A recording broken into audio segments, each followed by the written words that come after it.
Acts chapter 21. Let me find my starting spot. Here it is.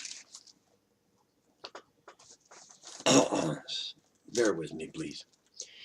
And it came to pass that after we were gotten from them and had launched, we came with a straight course unto Uz, and the day following unto Rhodes, and from thence unto Patatera.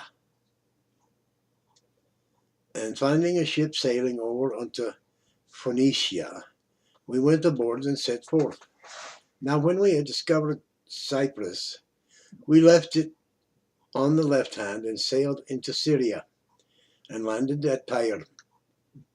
For there the ship was to unlade her burden. And finding disciples, we tarried there 7 days, who said to Paul through the Spirit that he should not go up to Jerusalem. And when we had accomplished those days, we departed and went our way. And they all brought us on our way with wives and children, till we were out of the city, and we kneeled down on the shore and prayed. And when we had taken our leave one of another, we took ship, and they returned home again.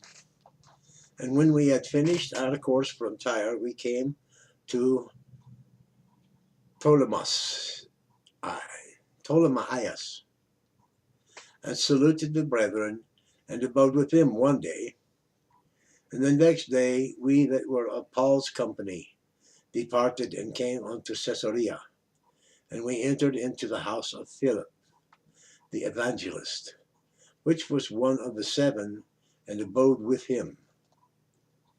And the same man had 4 daughters, virgins, which did prophesy.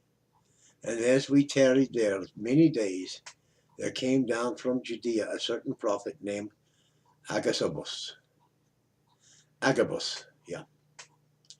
And when he was come unto us, he took Paul's girdle, and bound his own hands and feet, and said, Thus saith the Holy Ghost, so shall the Jews at Jerusalem bind the man that owneth this girdle, and shall deliver him into the hands of the Gentiles.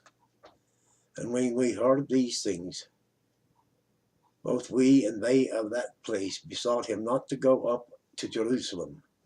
When Paul answered, What mean ye to weep and to break mine heart?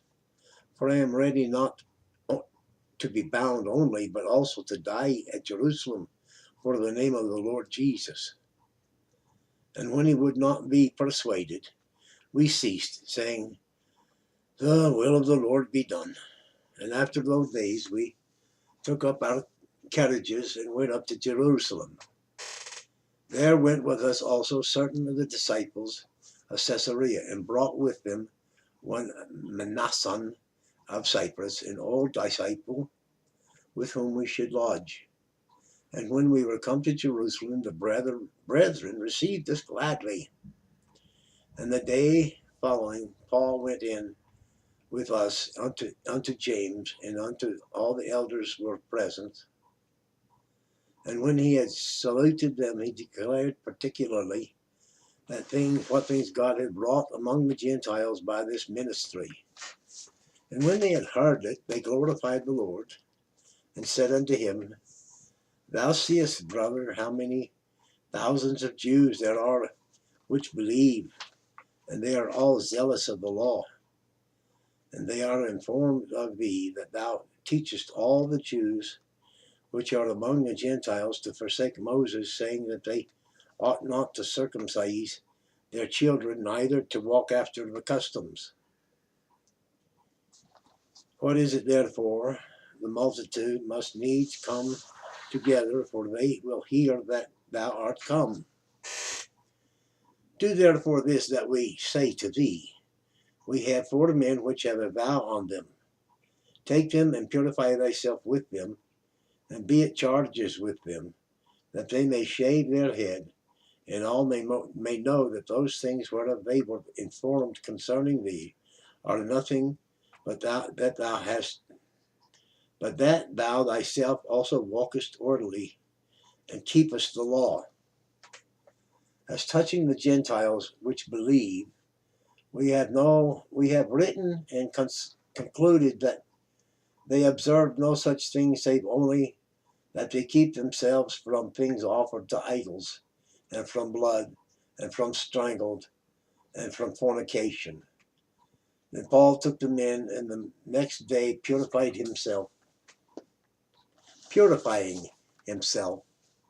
with them, entered into the temple to signify the accomplishment of the days of purification, until that an offering should be offered for every one of them. And when the 7 days were almost ended, the Jews which were of Asia, when they saw him in the temple, stirred up all the people and laid hands on him, crying out, Men of Israel, help! This is the man that teacheth all men everywhere against the people and the law and this place, and further brought Greeks also into the temple, and hath polluted this holy place. For they had seen before with him in the city Trophimus and Ephesion, whom they supposed that Paul had brought into the temple. And all the city was moved, and the people ran together, and they took Paul and threw him out of the temple, and forthwith the doors were shut. And as they went about to kill him, tidings came unto the chief captain of the band that all Jerusalem was in an uproar, who immediately took soldiers and centurions and ran down unto them. And when they saw the chief captain and the soldiers, they left beating of Paul. When the chief captain came near and took him, and commanded him to be bound with 2 chains, and demanded who he was and what he had done. And some cried one thing, some another, among the multitude. And when they could not know the certainty for the tumult, he commanded him to be carried into the castle. And when he came upon the stairs, so it was that he was borne of the soldiers for the violence of the people. For the multitude of people following after, crying, Away with him! And as Paul was to be led into the castle, he said unto the chief captain, May I speak unto thee? Who said thou canst speak Greek? Art not thou that Egyptian which before these days madest an uproar, and leddest out into the wilderness 4,000 men that were murderers? Paul said, I am a man which am a Jew of Tarsus, a city in Cilicia, a citizen of no mean city, and I beseech thee, suffer me to speak unto the people. And when he had given him license, Paul stood on the stairs and beckoned with the hand unto the people. And when there was made a great silence, he spake unto them in the Hebrew tongue, saying, and that concludes Acts chapter 1. Bit of a cliffhanger, eh? Thank you for viewing. Like, share, comment, subscribe. Ta.